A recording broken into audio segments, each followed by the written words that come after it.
Halo Mas Bro, Bu Bro, apa kabar? Selamat datang di channel Murdacruise.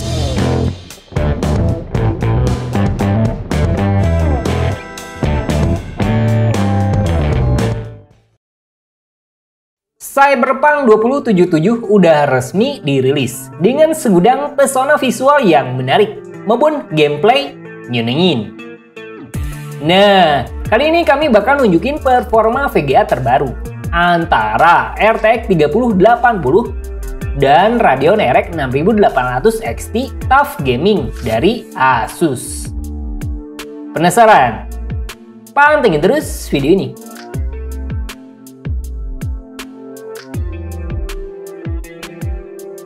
Game ini sempat diundur hingga beberapa kali. Namun 10 Desember kemarin resmi dirilis. Kalau bicara gameplay, Cyberpunk itu kayak gabungan dari beberapa game, seperti GTA 5, lewat open world yang benar-benar terbuka. Stealth-nya juga ada. Hacking juga bisa dilakukan. Dan hal terbaiknya adalah aksi combat yang jauh lebih menantang. Bisa lewat close combat atau langsung tembak gitu, dengan banyak varian senjata yang tersedia. Nah, apa sih yang menarik dari game ini? Kualitas visual pastinya wah banget. Termasuk dukung sepenuhnya fitur istimewa seperti Ray Tracing maupun DLSS. GPU Nvidia bisa jauh lebih optimal.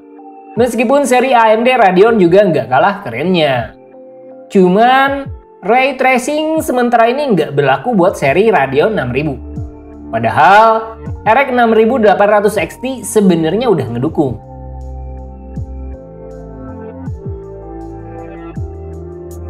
Ray Tracing bisa berharga dengan semua efek sinar pantulan yang kerasa banget saat main.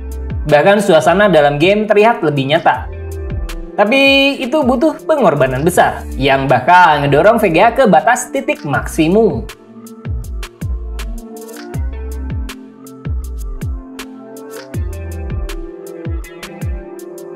RTX 3080 aja cuma bisa nyampe FPS 40 rata-rata di resolusi 4K Ultra Setting dengan Ray Tracing maupun DLSS off. Sedangkan Radeon RX 6800 XT malah nggak bisa bertahan lama di FPS 40 dengan rata-rata cuma nyampe hingga 35 frame per second. Kita rasa best skenario buat RTX 3080 maupun Radeon RX 6800 XT berada di resolusi 1440p. Khususnya ketika kalian pengen maksimalin kekuatan penuh dengan pengaturan maksimal buat dapet hasil yang terbaik. 4K masih mampu. Cuma kalian perlu ngurangin preset jika pengen dapet FPS maksimum atau minimal nyaman lah. Kemudian hadir pula pertanyaan lain. Apa sih fungsi DLSS? Kita rasa sih ini bakal ngeboosting frame rate jauh lebih efektif. Bahkan bisa jadi combo ampuh buat memperbaiki frame yang drop ketika fitur Ray Tracing aktif. Sebagaimana contoh, saat Ray Tracing aktif dengan DLSS off, FPS drop sangat signifikan. Namun ketika DLSS aktif, frame rate meningkat. Meskipun masih ada penurunan sih jika Ray Tracing aktif. Cuma kualitas visual terkadang nggak sepenuhnya sesuai dengan harapan kita.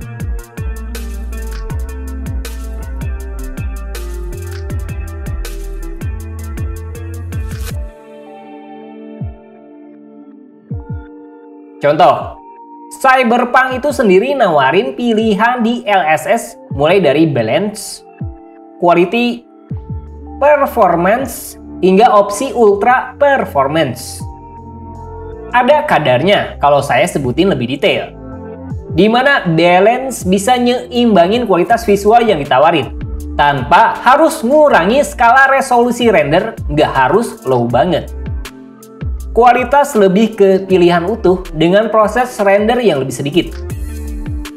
Dan performance lebih ke opsi buat dapet FPS terbaik.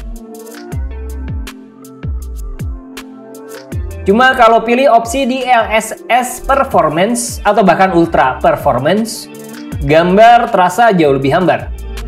Beda banget ketika ray tracing aktif tanpa DLSS. Bahkan kita rasa lebih nyaman tanpa ray tracing aktif dengan FPS maksimum. Gambar masih tetap indah dan FPS masih tinggi. Apalagi kita bicara RTX 3080 loh. Gimana dengan performa yang ditawarin Radeon RX 6800 XT?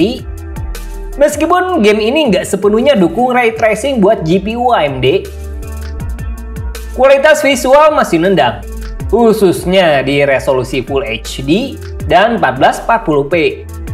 4K masih berat kalau pilihan presetnya Ultra. Kalau medium atau high sih masih oke.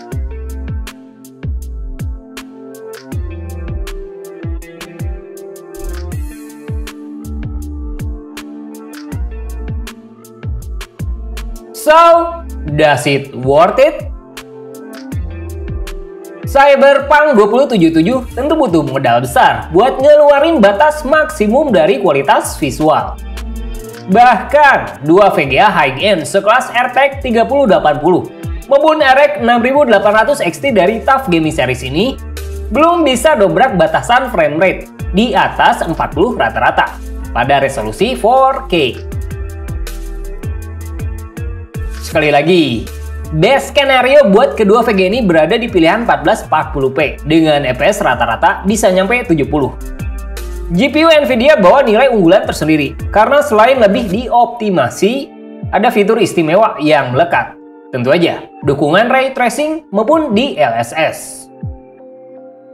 Cuman, kualitas DLSS terkadang nggak ngasih sesuatu yang nyaman banget buat dapetin tampilan nilai visual jauh lebih indah. Malahan terkadang gambar agak terasa blur gitu. Beda banget kalau DLSS nggak aktif.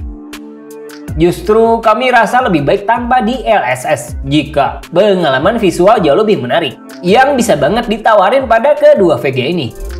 Tapi itu cuma preferensi kita sih, dimana kalian mungkin bisa lebih nyaman dengan combo ampuh tersebut, khususnya ketika pengen dapat FPS lebih tinggi.